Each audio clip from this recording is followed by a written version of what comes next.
नमस्कार दोस्तों, कलयुग के चमत्कार संतों की वाणी में आप सबका स्वागत है। दोस्तों, चल रहा है पवित्र वैशाख मास।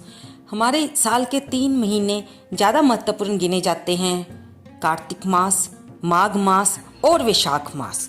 इस समय वैशाख मास चल रहा है और अब तो ये जाने ही वाला है। अंतिम 5 दिन रह गए हैं। अगर आपने पूरे वैशाख के महीने में स्नान दान, तप, दीपदान नहीं किया है तो अभी भी आपके पास सुनहरी अवसर है।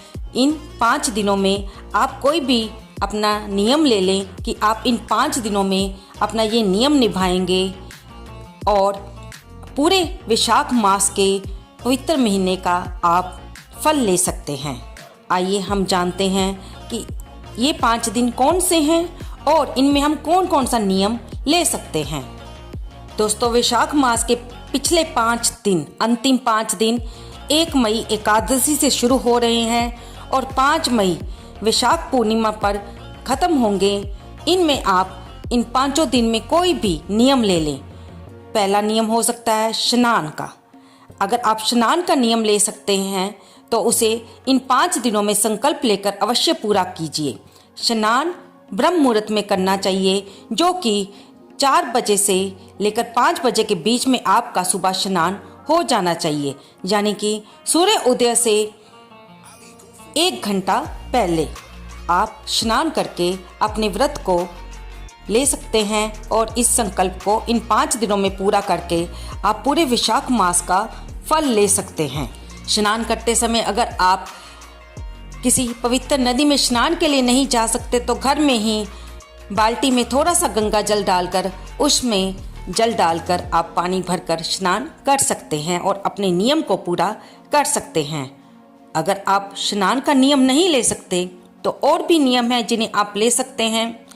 आप तुलसी पे दीपदान की व्रत का नियम ले सकते हैं। इन 5 दिनों में तुलसी पर दीपदान कीजिए और उनकी 4 बार परिक्रमा कीजिए, माँ तुलसी की आरती कीजिए। आप ये संकल्प भी ले सकते हैं। आप मंदिर में जाकर किसी ब्राह्मण को दान दक्षिणा दे सकते हैं, मंदिर में दीपदान करने का संकल्प ले सकते हैं। इसके अलावा आप इन 5 दिनों में किसी भूखे को भोजन कराने का भी नियम ले सकते हैं। इसके अलावा आप अपने घर के मुख्य द्वार पर शाम के समय दोनों तरफ दीप जलाने का नियम भी ले सकते हैं। अगर आप इन 5 दिनों में, जो कि बहुत पवित्र हैं, कोई भी व्रत लेने का संकल्प करते हैं तो उसे पूरा भी करें और इससे आपको पूरे वैशाख मास के स्नान, तप, दान, व्रत का पूरा फल मिलेगा। कहते हैं ना, जब क्रिकेट का मैच चल रहा होता है और अगर हारने वाली टीम को 5 रन की जरूरत होती है और आखिरी खिलाड़ी आकर आखिरी बॉल पे छक्का मार देता है तो यही कहा जाता है कि अमुक खिलाड़ी ने छक्का मारकर अपनी टीम को जिता दिया। वही हाल इस वैशाख के महीने में पिछले 5 दिनों का है।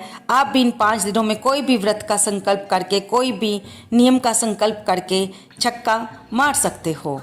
ये 5 दिन बहुत ही महत्वपूर्ण है।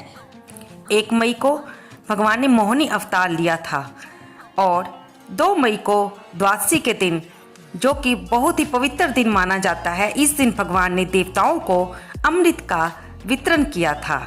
और फिर 3 मई को, यानी कि त्रयोदशी के दिन, एक तो प्रदोष व्रत होता है जो कि भगवान शिव को बहुत प्रिय है। दूसरा, इस दिन भगवान श्री विष्णु ने राहु और केतु नाम के दैत्य का संहार किया था। फिर 4 मई को इस बार नरसिंह जयंती है, यानी कि भगवान नरसिंह अवतार है, जो कि बड़ी धूमधाम से मनाई जाती है। और 5 मई को बुद्ध पूर्णिमा आ रही है। दोस्तों, बुद्ध पूर्णिमा बहुत ही महत्वपूर्ण दिन है। इसी दिन महात्मा बुद्ध इस धरती पर अवतरित हुए थे और इसी दिन भगवान विष्णु ने कच्छप अवतार लिया था। इसलिए ये दिन और भी पवित्र माना जाता है। इस दिन पीपल की पूजा अवश्य करनी चाहिए, क्योंकि पीपल के पेड़ के नीचे ही महात्मा बुद्ध को ज्ञान हुआ था। इसीलिए इस दिन पीपल की जड़ में दीपदान करना बहुत ही शुभ माना जाता है। दोस्तों, इन 5 दिनों को हाथ से जाने मत दें और कोई ना कोई संकल्प अवश्य लें। जिस प्रकार कार्तिक के मास के पिछले 5 दिन, जिन्हें हम 5 एकादशी कहते हैं, तो उनका बहुत महत्व माना जाता है, उसी तरह इन वैशाख मास के भी इन 5 दिन 1 मई से लेकर 5 मई तक ये 5 दिन आप कोई ना कोई संकल्प अवश्य लें और उसे पूरा करने की कोशिश करें। दोस्तों, अगर आपने वैशाख के सारे महीने सुबह ब्रह्म मुहूर्त में उठकर स्नान किया है, दीपदान किया है, माँ तुलसी के आगे दीपदान किया है, माँ की परिक्रमा की है, पीपल के पे दीपदान किया है, पीपल की परिक्रमा की है, तो ये बहुत अच्छी बात है। अगर आप ये नहीं कर सके किसी भी कारण से, चाहे वो शारीरिक अस्वस्थता रही हो, चाहे आप अपने घर में व्यस्त रहे हों, तो भी मैं आपसे प्रार्थना करती हूँ कि वैशाख मास के जो 5 दिन आने वाले हैं, 1 मई से लेकर 5 मई तक, आप अपनी सुविधा के अनुसार कोई ना कोई संकल्प अवश्य लें और उसे पूरा करें, ताकि आप इस वैशाख मास के पुण्य के भागी बने और पूरे मास का फल आपको मिले। तो दोस्तों, आपको ये सारी जानकारी कैसी लगी? कृपया इसे लाइक करें, शेयर करें और कमेंट बॉक्स में जय विष्णु भगवान लिखना ना भूलें। अगर आप मेरे चैनल पर नए हैं तो बेल आइकन दबाकर इसे सब्सक्राइब अवश्य कर लें। वीडियो अच्छी लगी हो तो इसे लाइक करना तो बिल्कुल ना भूलें।